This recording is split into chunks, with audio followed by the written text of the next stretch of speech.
Good morning. Welcome again to Morning Devotions, and thank you again so much for being with us. It's Black Saturday.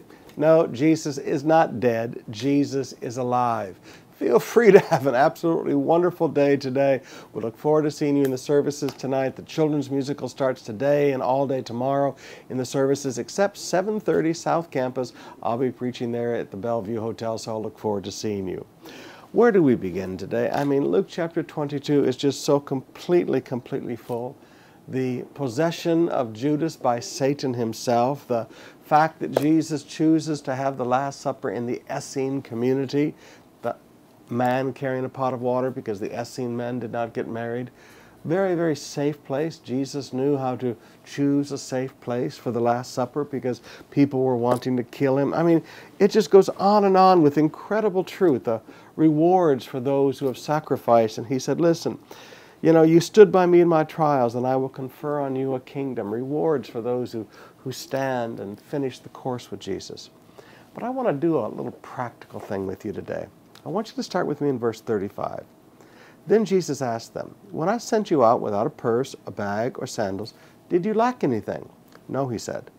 But now, if you have a purse, take it, and also a bag, and if you don't have a sword, sell your cloak and buy one.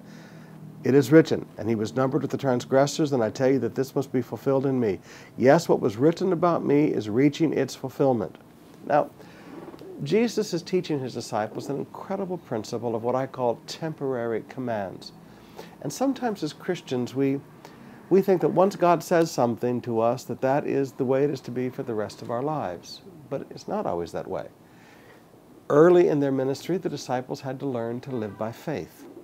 And to do that, he sent them out without a purse and without a bag or without 2 pairs of sandals or anything, and they learned to live by faith as they ministered.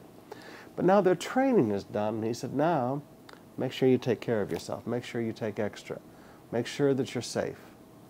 Jesus shows us the principle of temporary commands. Many of you, at some point in your life, God began to speak things to you, but later on, he said, now this is what I want you to do. And you think, well, but no, he told me that, and God's not a man that he should lie or change his mind. That's right, he doesn't lie and he doesn't change his mind, but life progresses. You reach different stages of your life where different things must be applied. As young baby ministers, Jesus had to teach the apostles how to live by faith and that God would meet their needs, and those would be lessons that, forgive me, they would live off of for the rest of their lives. But at other stages of his life, now when times are going to be very dangerous, he teaches them to make sure they're prepared. Different commands for different stages of life. Now, don't allow God's commands to your life to confuse you. Just recognize it's not that God ever changes his mind.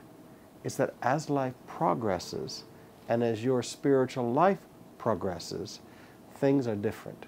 Temporary commands.